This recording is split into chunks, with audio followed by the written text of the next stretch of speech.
Hi everyone, this is Nicole Cervantes and I'm going to be presenting on chapter 31 of our handbook, and this was about elementary general music methods. It was titled Reconsidering Elementary General Music Methods, and this was written by Anne Marie Stanley. So first she goes into a little bit of the background of K through 5 general music. It began as vocal music and sight reading. As a lot of us have seen in these chapters, music really started from very vocal, and that's how it was in the general music classroom. And then when they added in things like radio and toy instruments, those inventions changed general music classrooms in that they moved more towards listening activities, creative movements, and performance, which was different than just the focus on vocal music. And then in the 1950s and the 1960s, that also was a significant changing point for general music in that at this time, all these methods were coming into the United States, such as Orff Schulwerk, Dalcroze, and Kodai. And as these methods came in, the teachers became very interested in learning these methods and incorporating them in their classrooms. So that was the basis of how general music was done at that time. And then she moves on into talking a bit about where we are right now as far as elementary music goes. And she talks about how in recent years, teacher evaluations based on non-musical standards has changed how general music teachers approach teaching music. I think we've all seen this, that it's been a huge issue that standards aren't necessarily meant for music, and it makes it difficult for the music teachers to teach the music properly when the standards are asking for different things for tests. Then it talks about how there are consistent debates about scheduling, content, teacher working conditions, assignments, and student contact hours. So there's a lot being debated, a lot of issues within elementary general music right now. And so that has created the need for these teachers to become sort of guards of music, which she talks about in this chapter as in the methods course for elementary music, we should really be teaching pre-service music teachers to really be guards for music and protect it. Then it switches to a bit of a discussion of titles and how they're very important because there could be different biases and assumptions based on different titles.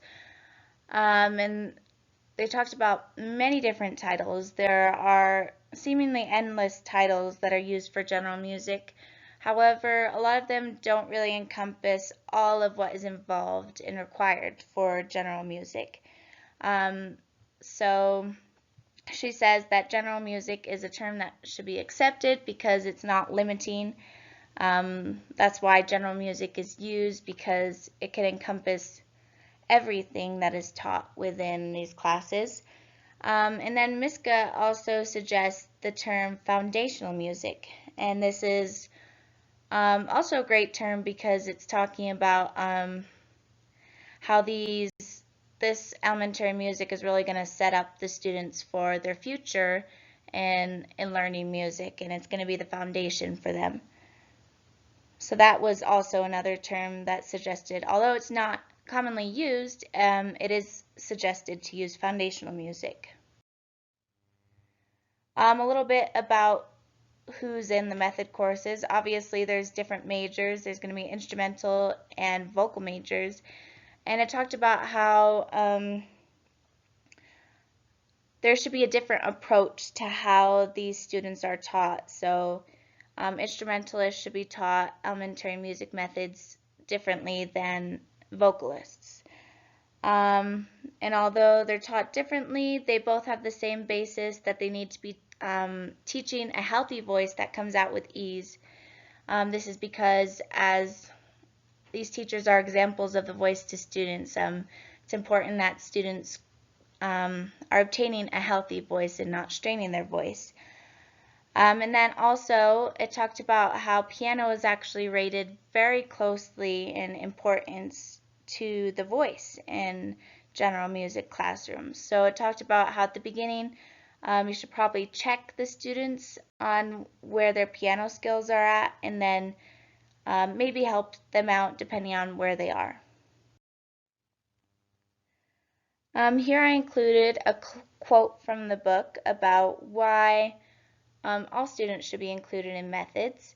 It says, "I tell my students that if they learn to clearly explain a musical sequence to a class of kindergartners by breaking the task into manageable pieces, offering step-by-step instructions with few extraneous words, and anticipating misunderstandings, they will have no problem organizing a series of learning steps for high school or private students."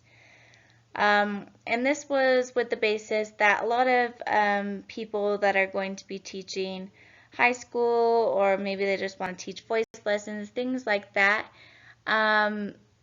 they're talking about how they actually should be doing these elementary music classes as well, as they are very important to learn these skills. This chapter also talks about how improv and composition should be included within elementary music classes.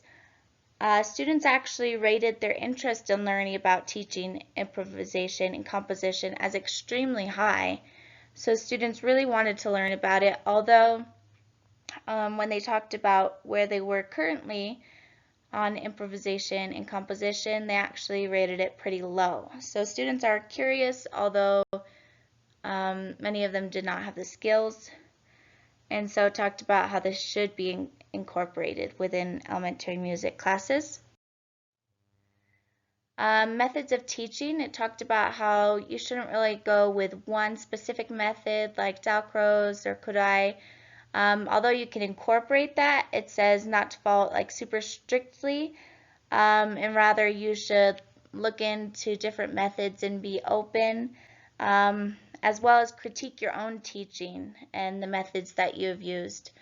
And then on the right here, I list these questions that were in the chapter, and these are kind of to frame how you critique your own teaching. In regards to cultural fluidity, that's what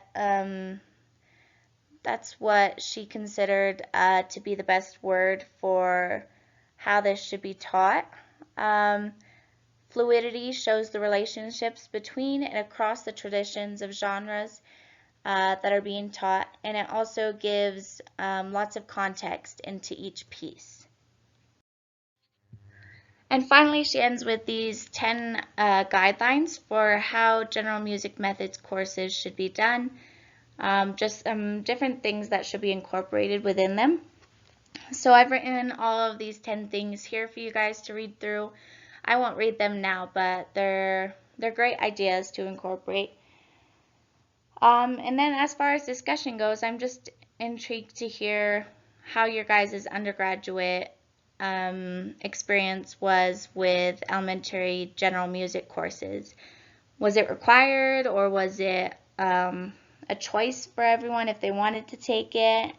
Did you feel like anything was lacking within it, this course, or did you feel like you learned a lot from it? Let me know. Thanks.